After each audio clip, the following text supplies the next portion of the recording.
This channeling is from May 25th, 1986, and was referenced in the Daily Quote for October the 24th, 2021.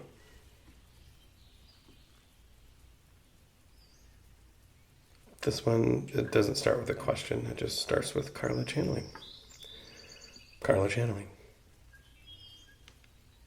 I am Quo. I greet you in the love and in the light of our infinite Creator. It is a great privilege to be with you this evening. We are using word-by-word channeling with this instrument, which requires more fine-tuning on the part of the instrument, and therefore there may be pauses, as this instrument is still at that stage where it is noticeably more comfortable with concepts, as then it feels it has more control over the channeling process. However, the more flexible instruments we have found in working with those among your peoples who offer their services as vocal channels are those who are willing to speak complete nonsense once the tuning and the challenging of instrument and source has been done. Therefore, we persist, as do others in the Confederation, in using this technique with those instruments which allow us to work in this manner. That this instrument finds it more difficult to work word by word is a good example of the impatience that plagues those whose sight is as limited as is yours in the third density illusion which you inhabit. Throwing down. It is often impossible to see the richly textured pattern which links events, situations, and emotional states in coherent manner. In fact, it is far more logical to assume a stance of extreme skepticism when faced with the question of the why of existence and consciousness. For even the most patient among you must be patient to the point of silence, usually for many of your years, before the interconnections between all things, events, people, emotional states, become evident, or even partially so. Since much is obscured from your vision, it is logical to assume that there is nothing to be seen. Yet there is that irrational, shall we say, impulse among all conscious beings to seek beyond that which can be seen, heard, felt, and touched in any way, measured by any instrument, evaluated by any means whatsoever. Of things for which there is no measurement, the mind can have little use, for the mind is developed as a specific tool for specific applications. Therefore, what your biological, and may we say somewhat atavistic, self presents you with is a vision of creation in which consciousness is not explained. Further, although a good case can and often has been made for ethical behavior in the face of an uncertain future, it is difficult rationally to assume any sort of continuance beyond the disintegration of the physical vehicle, even within the incarnation which you now enjoy. It is quite difficult for the rational mind to accept the probability that gifts may be freely given to conscious beings, which are mysterious in their origin and palpable in their effect. Thus, when we speak to you, again and again we suggest meditation, that which takes one out of one's mind and into the realm of mystery. It is well to know one's biological handicaps, my friends, for there is no deep instinctual yearning in your biological makeup towards truth, the betterment of others as opposed to the self, the cooperation between peoples or nations, or any kind of redemptive saving grace to life. That body which you inhabit will say to you time and time again that mysteries will come to nothing, that meditation and seeking are games which one plays to distract oneself from the certainty of one's own death, and that ethics are the luxury of men who have no needs which are not already met in the physical and material world. This is the material which will be thrown up before your vision time and again, as long as you inhabit the dwelling place of your fragile physical vehicle. It is a wondrous machine, full of delights and folly, and it is well to know it and its limitations, and even to acknowledge before the magnificent rationality of that portion of the physical shell you call the brain, that intense skepticism concerning the spiritual seeking is the logical stance. Let us plunge, then, into darkness. Let us become blind and deaf. Let us become aware of the something within us that is other. Other than what, you may ask? Perhaps a good adjective would be otherworldly. And yet we do not mean otherworldly in the sense of absent-minded. We mean something more basic. And the body with which you are so familiar seeks and loves light. It basks in the summer. It delights in the fire. And the darkness is alleviated always by man's mastery of light. Be that light a flickering candle or the most magnificent display of electricity. That within you which is other, that which is spirit, delights in the darkness which frightens the biological shell. It is the darkness of the seeker, for we do not seek in light, or we should most surely have a short journey to the end of our seeking. We seek in the shadowland, where the only light is that of hope, the only star that of faith, the only flickering candle that of blessed will, the only electricity that of inspiration. Your logical, rational, measurable shell is itself mutable, and indeed your environmentalist will be pleased that it is also biodegradable. That within you which seeks is immutable and unchangeable in its essence. It is eternal and is co-eternal with the Father.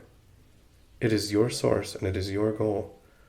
You are the full circle of that which you seek, and yet seek it you must, and in some length. For an entire creation shall be spent with the seeking of oneself for the self. If you attempt to seek, using the physical shell, you will truly be whistling in the dark. There will be fear, there will be much blockage, and information will not come easily. It is a very compassionate move on your part to allow yourself to free yourself from your perceptions of yourself within the physical shell, so that you may go into the darkness of the unknown, intrepid, unafraid, fearless, and eager. We have said in a little while what the program of discovery may be for you for an infinitely long journey. It is far easier said than done, and yet you do not need to make the journey at once.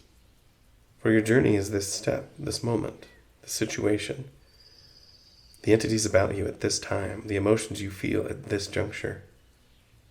The rational mind can stretch back into the past and into your future, and oh, how it loves to do that.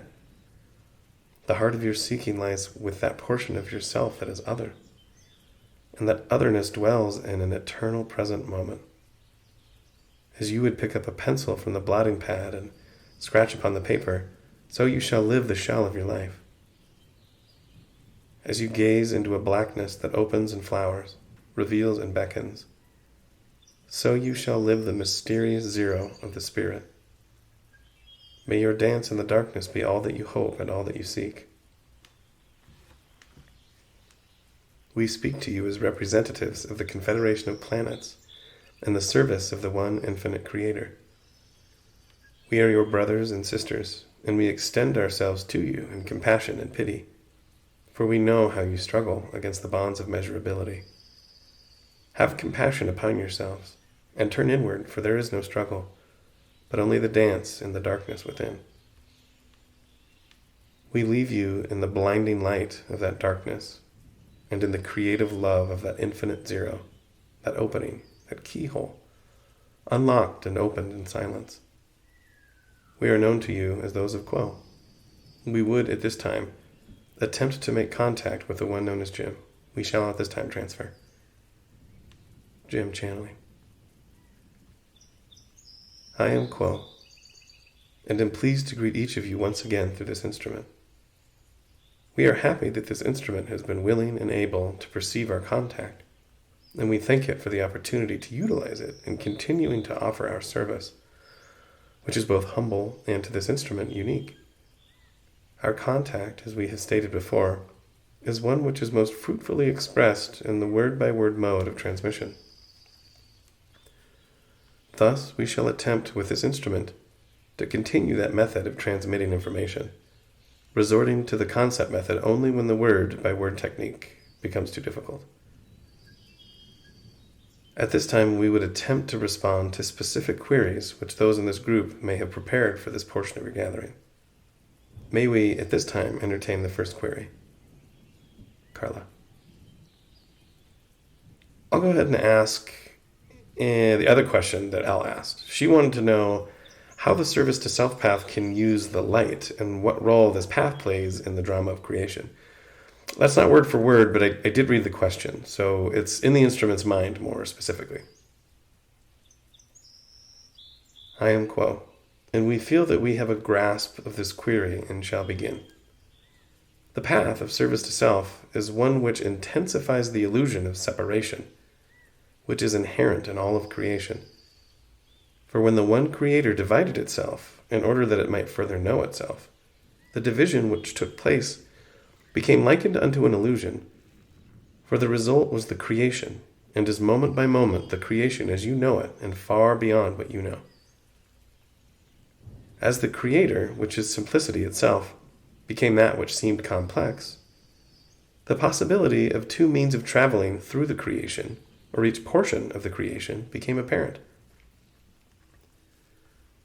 That which moved in resonance with unity became that which you know as the service to others' path. That which is radiant and expresses the light of the one Creator to all about it, for all is seen as the same as self. That is the one Creator. The service to self path became possible when the first division in third density consciousness occurred due to the placement of what you have called the veil of forgetting between the conscious and unconscious minds. This intensification of the illusion of separation provided to the Creator a more intense and purified means for that portion of itself, which may be seen as magnetic to function. Thus, the service to self path is one which draws unto itself the light of the Creator and all portions of the creation about the entity, which has been chosen, this means of knowing itself and of evolving towards the same Creator. Thus, it is the same light which powers both paths in opposite fashion, or so it would seem within the saga of Polarity. For as those of the service to others path give forth the light to all about them, it would seem that this action is in opposition to the service to self path, which absorbs the light and uses it for its own purposes. Yet, in truth, it is the Creator which provides the light for both paths, and the same Creator which receives the light as a result of the action that is potentiating upon each path. May we answer in further detail, my sister? Carla. I'm sure that Elle will let us know if she wishes further answer. Thank you very much. I am Quo, and we are filled with gratitude at the opportunity to speak in response to this query. May we attempt another query? Carla. I was wondering, what is the purpose of incarnating as a man and as a woman repeatedly? Is it necessary to know both male and female energies, or to become balanced between those energies? I am Quo, and we find that in essence you have begun to answer your own query. This is the nature of learning in general. The excellent query will draw forth from the questioner that which is sought. For indeed all entities are that unity which contains all things. The incarnational patterns of experience within the third, the fourth, the fifth, and the sixth density illusions offer an entity the opportunity of experiencing the dual nature of the one Creator, which is found in all creation, that nature of which we have just spoken in the query preceding this one. The male and female principles of radiance and magnetism, of light and dark, of wisdom and love, are those qualities which in dynamic tension provide all catalyst for experience to each seeker of truth, as you would call it. Thus the giving and the receiving are means by which the Creator, shall we say, dances with itself. Each seeker, then, reproduces this movement, and when done in an intelligent fashion, this movement becomes an evolutionary journey which continues to gather together portions of the one Creator and accelerating frequencies for each seeker to glean those parts for which it has need in its own pattern of growth. Thus within, side 1 of tape ends. Jim channeling. I am Quo, and we shall continue with our response. Within each evolutionary journey, within each density of illusion, within each incarnational pattern, each moment and each thought, there is the interaction and interplay of the positive and the negative polarity, that is, the fabric of all creation. Thus does each seeker recapitulate the essence of the one Creator. And when accomplished in a directed fashion, this process presents to each seeker the ever-expanding opportunity to grasp more and more of its nature as the one Creator. May we respond further, my sister? Carla. Yes, I'm going to take it a step further, because the source of my concern is this. I've examined my own self and have found strong elements of assertiveness, aggressiveness, male characteristics, which suggest to me that I've been a male plenty of times as well as being a female. It has not caused me any suffering in this life. I have known several women who were considerably more yang, I suppose would be the term I would use, and it has not caused them any suffering. I don't know any female homosexuals, but I do have a friend who is a male homosexual, and he is suffering a great deal because he has the same needs for love and nurturing that any other person has. But every instinct that he has puts him in a situation which is basically untenable, in a sense of receiving a stable domestic environment which is full of support and genuine and continuing love from another human being. This seems to be the fate of the homosexual, the male homosexual, very difficult to maintain companionship and affection over a long period of time. I don't understand why the higher self would choose to so unbalance the incarnational pattern that 2/3 or more of the incarnations would be as women, and then the soul would move back into the male body and be terminally confused.